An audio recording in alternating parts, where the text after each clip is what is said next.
Just 1 minute here to share my screen.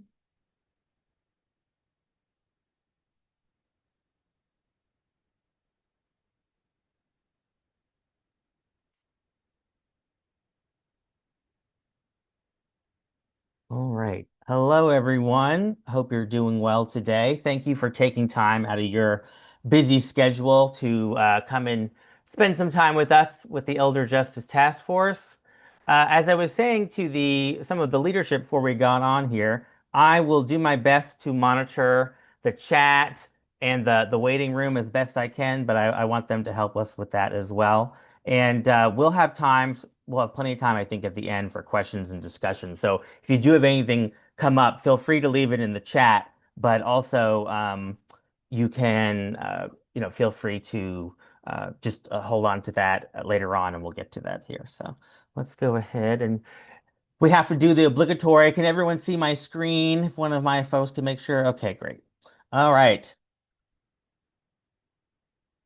So thank you again all for being here to the Elder Justice Task Force presentation. We're going to be talking about who we are and what we do. And we're going to start this kind of the who we are aspect is going to come across throughout. But let me show you sort of what our agenda is going to look like. I'm going to lead us off talking about why we got started, and then you'll hear from the other co-chair of the Elder Justice Task Force, Christine Sharoma, on what we are actually been doing, kind of setting the stage for each of our committees, and they're really been leading the way and doing the really important work. So we're going to make sure we leave plenty of time to hear from what they've been doing, and then we also will have time for a question and discussion at the end. Okay. So my name is Joseph Winberry, and I'm an assistant professor at UNC Chapel Hill's School of Information and Library Science, and excited to kind of tell you a little bit of the backstory of why is it that the Elder Justice Task Force came together. Okay. And so you can see here from this chart from the National Center on Elder Abuse that we are an aging society. So for the first time in recorded history, the United Nations found in 2018 that people 65 years and older outnumber those 5 and younger.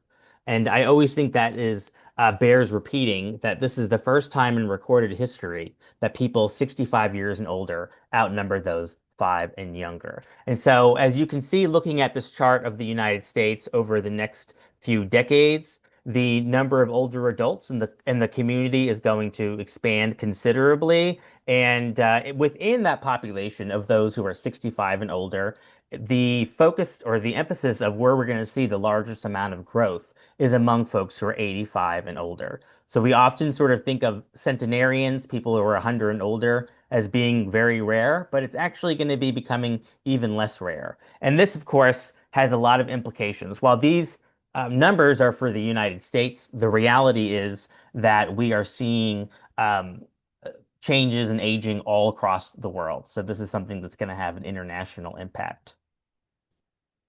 And so, in order to sort of think about how does this relate, I want to talk about some of the gaps in research and practice that we are seeing. As a professor, I think a lot about the research piece and how that connects to the practice.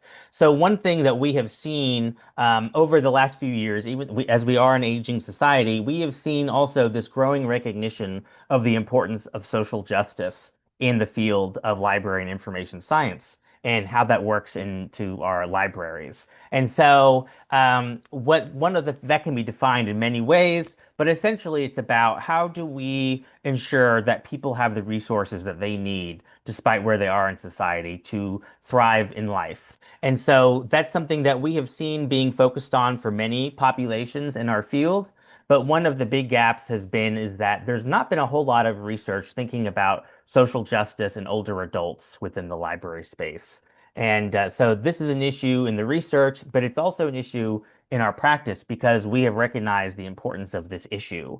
And for anyone who's not familiar with intersectionality, we all, right, have different aspects of our identity that come together. So we have folks who are, they may be older, but they also may be a member of the LGBT community, or they may be a racial minority, or they may be someone from a lower socioeconomic status, among many other groups. So that kind of recognizing that people at these different intersections have different needs is also part of recognizing the need for more work in this area. Here you can kind of see what has existed in the American Library Association up till now. There have been a broad older adult representation being done, especially within the RUSA, the Reference and User Services Association. They have the Library Services to an Aging Population guidelines, which are great. And that's, of course, a great thing. But one of the gaps there, it focuses specifically on library patrons. And the reality is that we continue to age as as a society, more and more older people will also be library workers, not just patrons. So we need to think about their needs as well.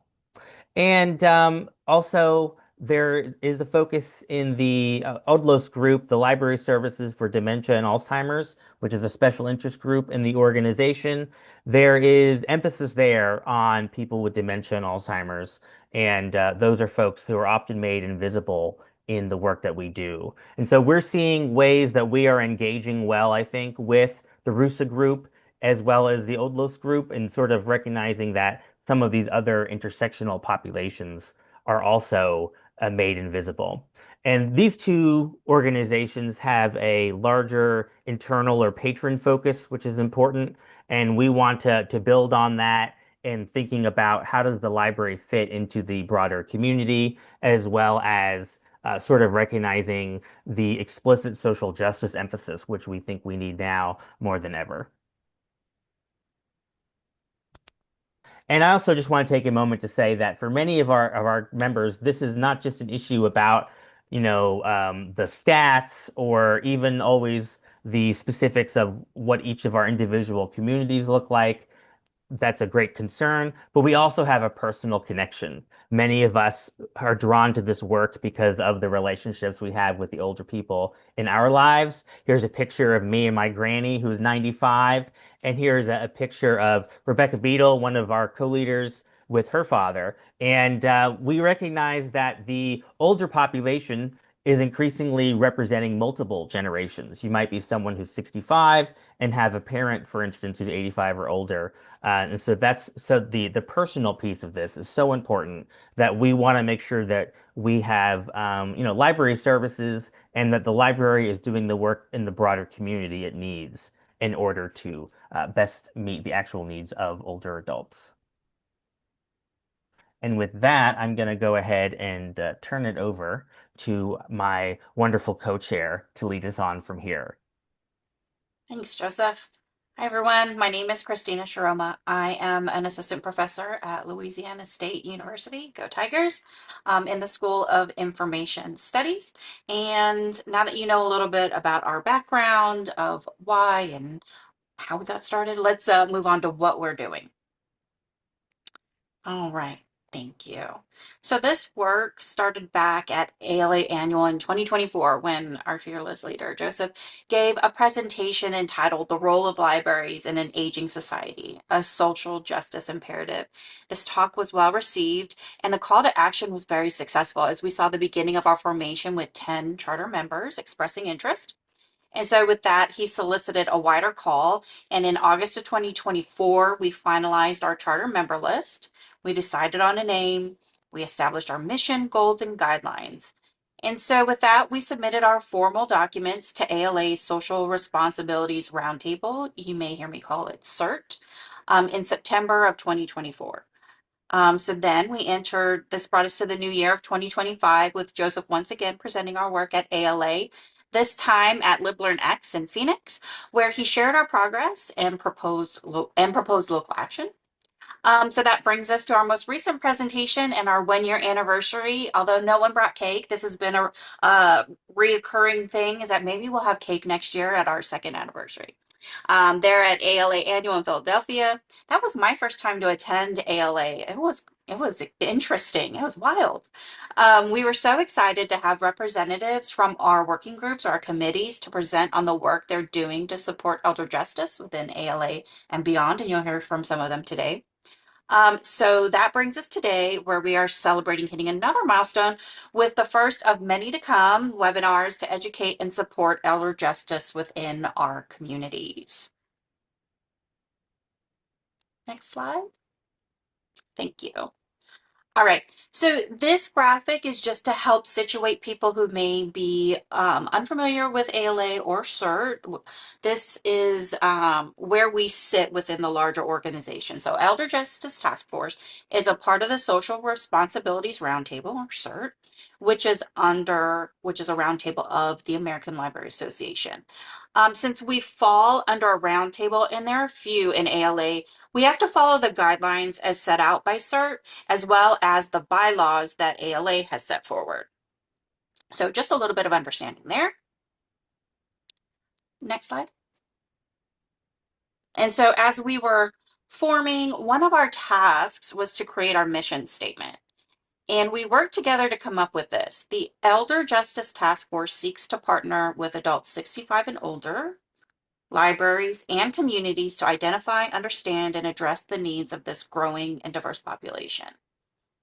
We wanted our mission to reflect not only the role of libraries, but also the value and the authority of the community, including older adults themselves who best understand and experience their needs and wants within their community. All right, next slide. So here's getting to our work. So to operationalize our mission statement, we developed 4 goals. The first is to challenge ALA and the library profession to be more inclusive of older adults through increased anti-ageist representation of this population in the programs, services, and education offered. Second is to collect and showcase resources, including programming support for serving older adults in libraries. The third is to create community via a network for those seeking to serve older adults and disrupt stereotypes about this population in the library profession. And fourth, the reason we're here today, to facilitate training for library staff and elder justice advocates on best practices for serving older adults. All right, so you'll see that we've structured our task force according to these 4 goals. The Elder Justice Task Force is comprised of members, and those members elect 2 co-chairs, which at the present are Joseph and myself. And then we appoint leaders, more specifically 2 co-chairs, to 4 working groups or committees, each working on one of our 4 goals. We're excited to have some of our co-chairs here today. I think they might all be here. We are excited to have some of our co-chairs here today to talk about their work. So next, we'd like for them to talk about the great work that they've done to start up their groups, as well as what they're currently working on, because these are the life force of our task force. So, all right, let's take it over to Group 1, Committee 1, which is Challenge ALA Committee, Rebecca Beadle and Julianne Novetsky. And thank you. Thank you. I'm Rebecca Beadle, and I'm with a social worker with the Central Arkansas Library System. And I'm not sure if Julianne is here or not, but Julianne Novetsky is the other person on this committee. And we work together to look at what's going on with ALA and how ALA is doing regarding elder justice and programming and representation as our mission outlines. And the beginning point for us seemed logical, and thanks to Dr. Winberry's advice as well, an audit of the website was our beginning point. And what we found throughout this year was not terribly encouraging. There seemed to be a lot of 404s, a lot of outdated material that probably needed to be archived in some structured manner. We did, again, Dr. Winberry said, we did see a lot of good work done by RUSA, and looking at offering ideas for doing a better job for library systems doing a better job at serving this population. Um, the part where we're kind of in flux right now, we're trying to decide what our next position, our next activity is going to be. And one thing is that Julianne worked on a proposal for another presentation at ALA, and I'm pretty excited about it. She outlined a proposal that includes modeling what elder justice looks like, not only to patrons of the library systems, but to the colleagues, to the library staff, and also to our community. Um, and to me, that's a great place to go. A lot of people are showing up at ALA and looking for programming ideas and kind of hands-on material. And we see a lot of that when it comes to children and youth, but very little. Again, the audit kind of looked at, what's showing up in terms of ALA programs, and not a whole lot, and certainly not compared to the younger generation. The attention is just not there. Um, so yeah, this slide gives you a little bit of information. We set a parameter after we were into this a little ways of a 10-year look back. But we really did keep coming across some of the same material and some of the things that were definitely outdated. So there's a lot of opportunity for ALA to move forward on these kind of services and this kind of programming. And we're certain that they will take up that challenge and will help them. Any questions about that? Some of those activities and efforts?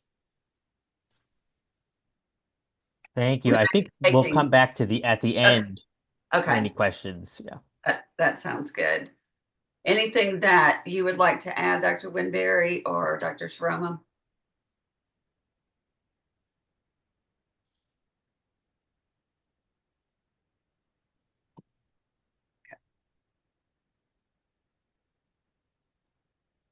Hi, my name is Manon Merriweather, and I'm with the Showcase Resources Committee. Victoria Dale is my co-chair, and she's with Arlington Public Library. She couldn't be here today because of a conflicting outreach event, so sorry you are missing her. I am an older adult services librarian with Arapahoe Libraries in the Denver metro area in Colorado. I've been in my role since 2018. So one of the things selfishly that drew me to this committee is I know how long I spent, especially early in my career, spending time researching resources for our patrons based on their needs and what programming interests they had. So the hope of our committee is to save other library staff from having to completely reinvent the wheel. So that's kind of our raison d'etre. Next slide. So in the first year, the QR code you see here, you can follow along with the website that we built or visit it later whenever. So in our first year, we began compiling resources. Our aim was to identify and share national or international resources that provide services to older adults. We began scouring the internet for online resources, and we found a lot of regional and for-profit results, which wasn't surprising. But we decided as a group to limit resources to nonprofits and especially things that focus on health and wellness, memory care, community engagement, and a few other topics. But we've confined ourselves because we started with like 14 different topics. It's very easy to get over your skis in this area. So we're trying to create in our committee an online resource on our platform within ALA that speaks to professionals who work with older adults. We know that this resource might not necessarily reach older adults directly, but we want to make it accessible to the professionals who can help disperse that information. So on our website, you can find programming resources as the first category for information. So this is program-specific information. It's especially geared toward public library staff. So one example of what you can find on this page is Tales in Travel, which is a program that has been widely researched and it's used by a lot of different libraries. You may have heard of it before. Basically, in the program, you get trained so that you can provide these programs in especially memory care units. You visit, quote unquote, a different country using books, a list of facts that you've compiled, some music from the area, different media that you can use to talk about the different countries each month. Next. And then we've got library guidelines. So where programming resources is really can be very nitty-gritty and like actual things that you can incorporate into your programs. This is high level, broader guidelines, expectations and standards that your library can adopt or ideas from them you can incorporate. So that includes things like the RUSA guidelines and the ALA keys to engaging older adults. Next. Publications. This is right now one of the leanest parts of the website, but it will include academic studies, white papers, articles from public libraries or American Libraries magazine. These are categories that might not fit into the other areas of the website, but we still want to include them because we know that the research behind some of this work is very important. And then grants and funding. So what are these resources worth if you can't put them into practice because you don't have the funding for them? So there are pretty limited grants that are available for older adult services, but the ones that do exist, we want to make sure that we highlight them. So those are listed on this page. And next. So in 2025 to 2026, we've got a few different things that we're working on. We're helping hopefully to publicize the grants. So the mini grants that were awarded in 2025, we've published those on the front page of the website. And then we'll be working to promote the next grant series on the web page. And then we're hoping in the future as the webinars increase to implement a calendar for those. So most of our work will be internal with supporting other committees, but a big part too, with the QR code here, you can help us out. One of our biggest goals is to reach stakeholders like all of you who can help us build the website into something bigger because we know that your input will make this much more usable and helpful for people all over the country. So any resources you think of that should go on our website, please reach out and let us know. Thank you.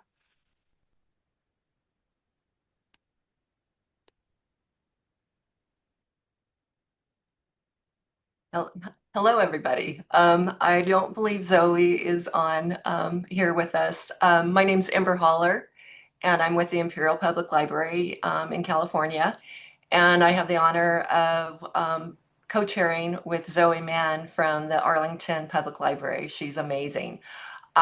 We have the fun part of creating community, which our goal was for the first year was to create a mini grant opportunity for those who are in the beginning of their early career professionals in the beginning of their career and MLIS students. This past year, we received 15 applications, and of those 15 applications, a total of 3 candidates were awarded a mini grant of $100 each. And that was to be used identifying, hoping that they would use it to further their career or towards serving older adults, but there was no guidelines on specific use of that. So we are currently working to submit everything that's needed to continue this program. We're very excited as this allows people to get resources and learn more about serving our older population. And we're also working right now on our social media platforms. So we are reviewing all the different ways that we can connect with professionals, early entry levels of staffing, and just be able to connect everybody and provide resources for them. And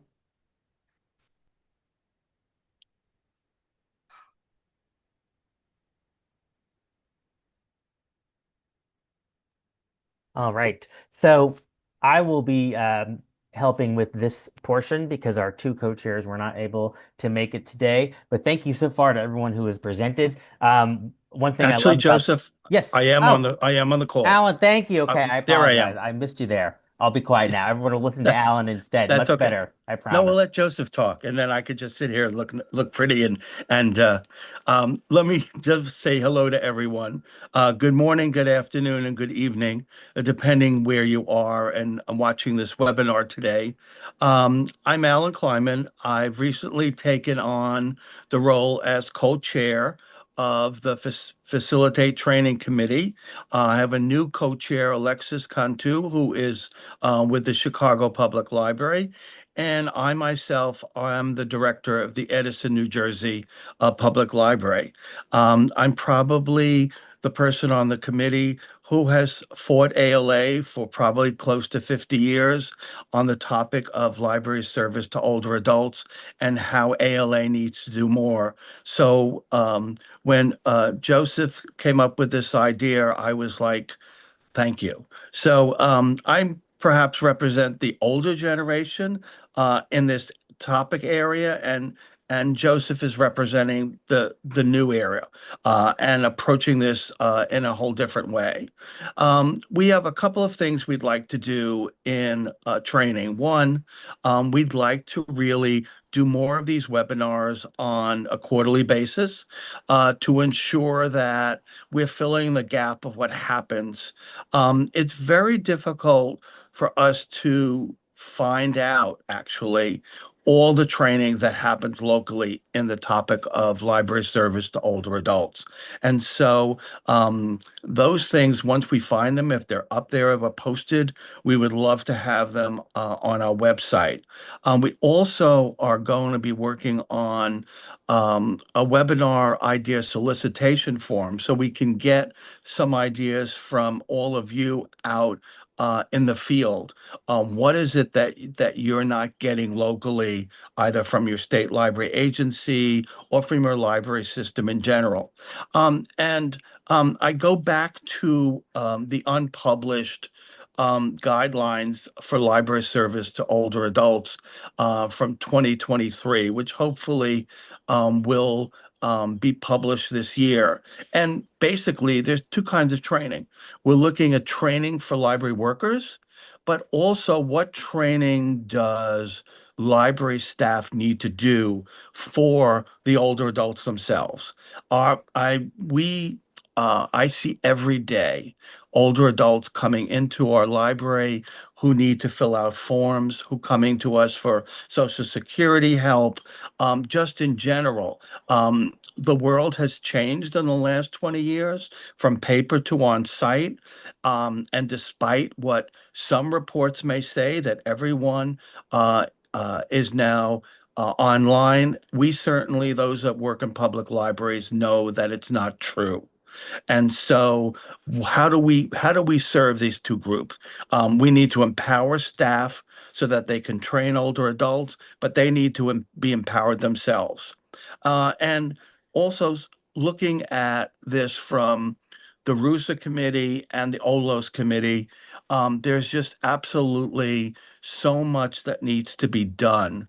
Um, and I would be remiss if I didn't, in a way, say that ALA, in how it has structured itself, and ALA and the amount of programs that are allowed each year for topics, has really failed the profession. So, with so many and the increase of older adult services, often in an ALA conference, out of a couple of hundred programs that are presented, there may be, if we are lucky, two or three on library service to older adults. So I do also hope that we will, the committee as the task force as a whole, will also begin to partner outside ALA with examples for the Association of Bookmobile and Outreach Services Association.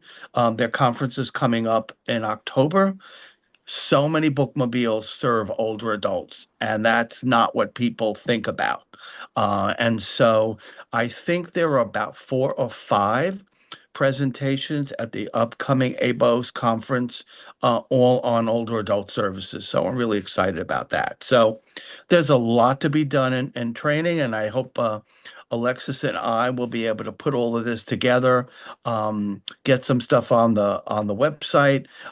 Also, look at these quarterly trainings, and make them as relevant to all of you in the field as we possibly can. So I I think that we put in the chat a link to the form for the suggestions. Um, we're open to whatever people out in the field. And I think what's good with the task force is that we're very fluid and that we can pivot. And I think we want to pivot in the way that meets the needs of all of you out there. Um, you're our eyes and ears. What is it that you need? Tell us, and let's see how we can work together in training. So that's it for myself and Alexis at the moment. I'm sure you will hear more from us in the next couple of months. Thanks.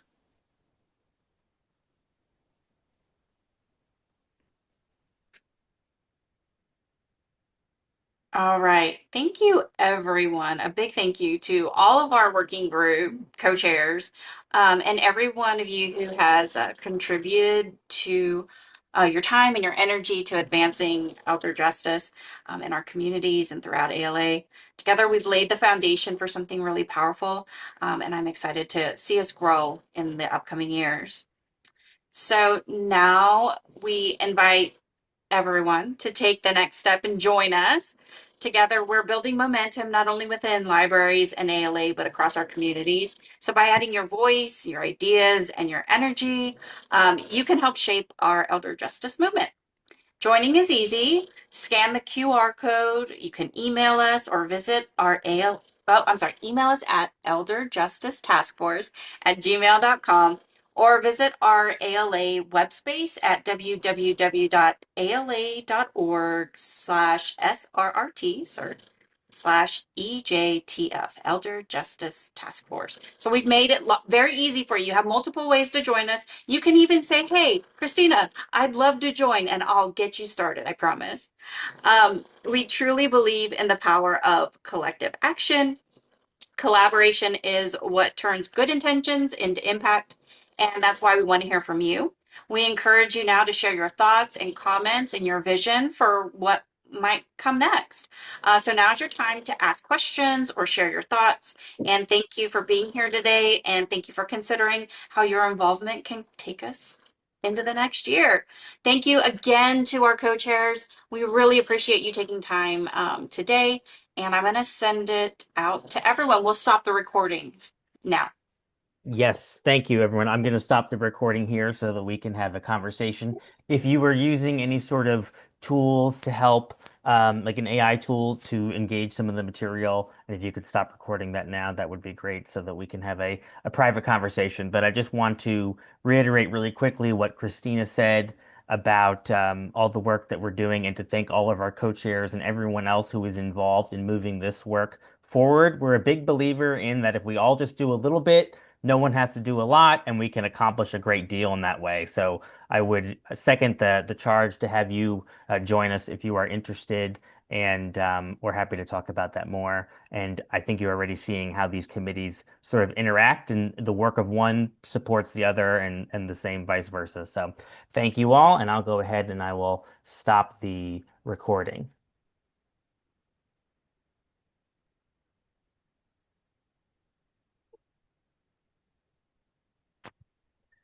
Okay, I could definitely put that back up there if someone needs that, but I think it should all be